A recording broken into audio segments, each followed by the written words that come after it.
Here are 7 guitar techniques that you can use to make your riffs a bit more creative when you're writing heavy riffs. Just remember though, with these techniques, don't overuse them, just use them, sprinkle them in whenever you feel it's right and it sounds good for the song. Sometimes the best riffs are the simplest riffs, but these techniques that we're going over in the video are the ones I see most commonly used for sort of heavy modern metal sort of riffs, and I use them a lot myself, so I was going to share how to do them and where to use them. The first one is using pick scrapes, and if you're not sure how to do that or what that is, it's basically when you have your pick here and you scrape the strings up, you kind of rake all the strings while they're sort of muted on a harmonic. You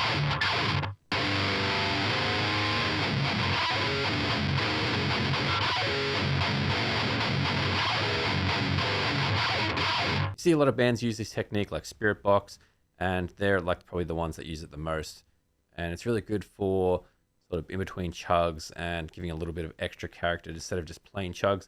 But definitely don't overuse this, as it can kind of be a bit redundant if you do it too much. So sprinkle it in some of your riffs and see where it fits. The best places to do it is usually on the 3rd fret harmonics here. So if you can see where my finger is on the fret here. Basically this hand is very lightly touching the strings, which makes the harmonics. It's called a natural harmonic. So for your picking hand, it's going to be scraping. So if you've ever done a pitch harmonic, which a pitch harmonic sounds like this. It's sort of like how you do a pitch harmonic, where your pick and the meat of your thumb in that sort of part there of your thumb touches the string in a certain way.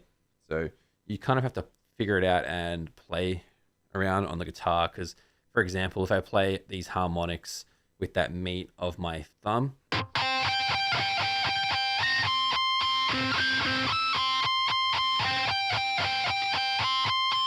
when I pinch the string on different parts of the pickup, as you saw there, it gives it a different pitch harmonic. So when you're doing the scrapes, it's kind of the same thing, but you're going to be getting a bit of redness on your thumb on this part here, which is pretty normal because you're going to be sort of scraping your thumb up and down the strings like that. Usually I just scrape up like this, and it's using that part of my thumb, and obviously the pick is picking the notes. Number 2 is to use harmonics. So there's natural harmonics and pitch harmonics. The pitch ones we just showed before, and the scrapes, they kind of use the natural harmonics, but you can use natural harmonics as well as the pitch ones within your riffs. So for an example, you could do stuff like this.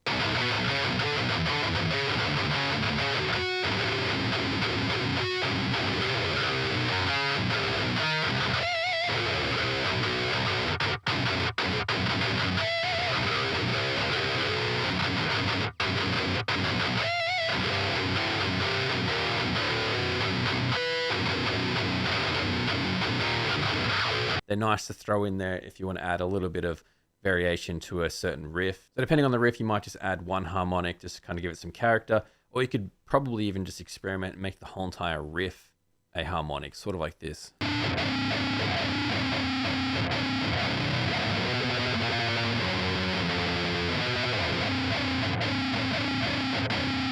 Number 3 is going to be incorporating hammer-ons and pull-offs within your riffs. So if you're not sure what a hammer-on is, it's when you hit one note and then you hammer on to the next note. So you can do it from either being an open string, or you could have a fretted note and hammer on to the next note. And a pull-off is just basically the opposite of that. Using hammer-ons and pull-offs, you can basically incorporate them within your riffs and your runs. To give you an example, you could probably play some riffs like this.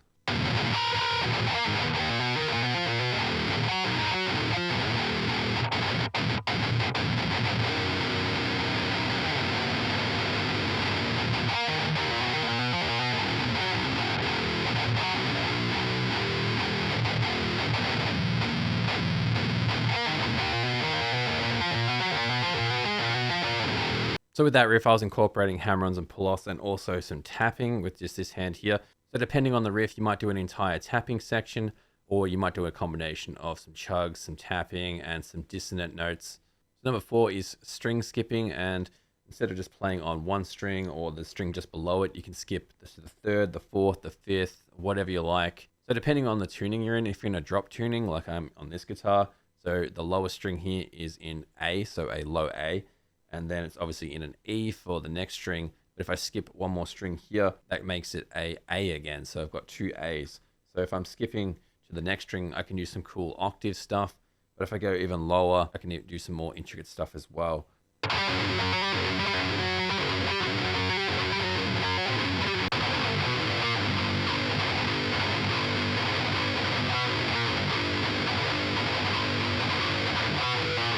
Number 5 is using dissonance, and you probably heard this everywhere because it's used a lot, and I'll show you how to do it and create it yourself and what you can use it with.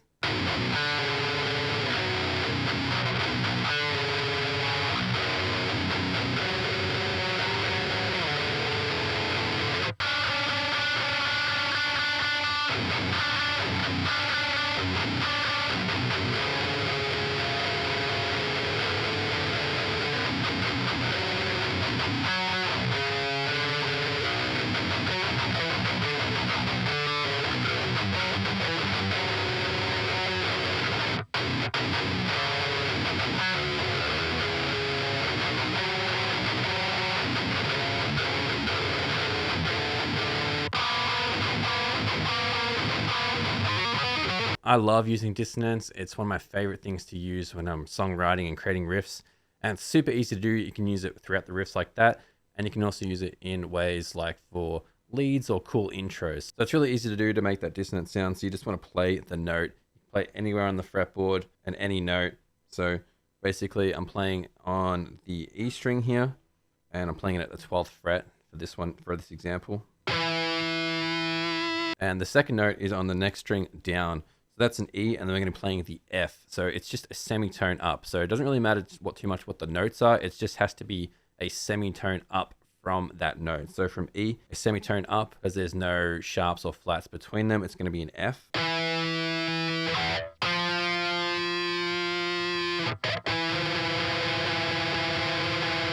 So the easy way to find them is when you play that note and then you skip a string and go down. If you can match the same tones and then just move up one semitone, and then you're going to find it. And doing that, you can actually make some cool intros that you probably heard a few times from a few bands and switch between them. And it sounds like this.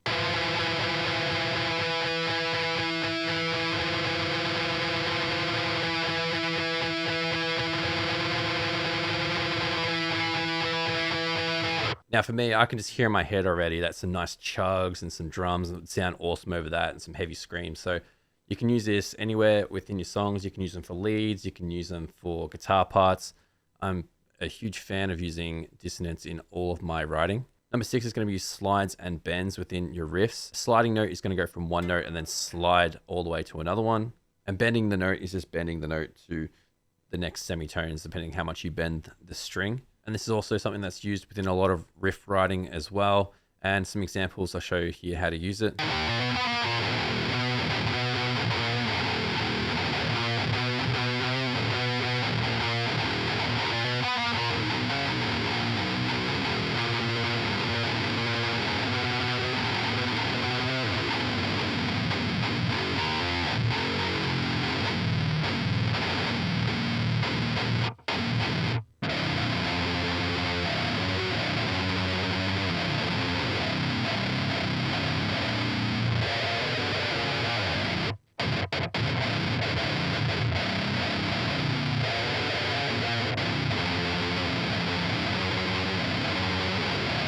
So you can use it throughout your riffs. You can do some slight bends to give it some sort of that chainsawy drone effect, which is really cool. You see that through Humanity's Last Breath and Invent Animate and a lot of other bands like Spirit Box as well. A lot of these bands use these sounds, and you can get some really cool, unique sounds out of your riffs using those bends and slides. Number 7 is pitch shifting and using octave drops and shifting octaves up and using all that sort of cool stuff as well within your riffs. Also, once again, heaps of the bands using this technique as well. It's throughout modern metal right now, and it's used quite a lot.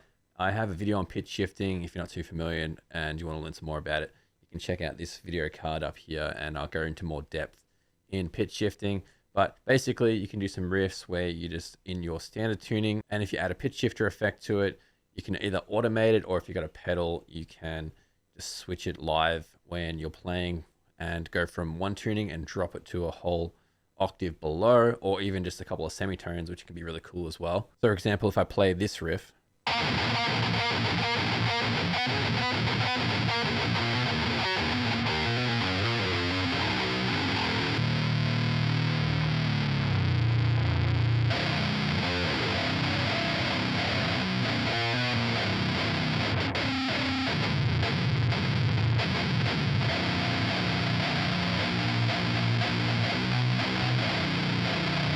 So between those two riffs, you can obviously hear it dropped a few octaves. So you can do some cool breakdown effects. You can go crazy like Humanity Last Breath, where they automate a bunch of different riffs throughout the riff, which I am a big fan of doing. So they can do things where it's up on the high end and it pitches way up, it makes these crazy screeching sounds, and go from one tuning and then just drop it really low for one part of the riff and go back up. So very, very cool stuff to do and gives a bit of freshness to your riffs as well. So hopefully you guys enjoyed this video, and if you did, be sure to subscribe if it helped you out, and I'll see you all in the next video.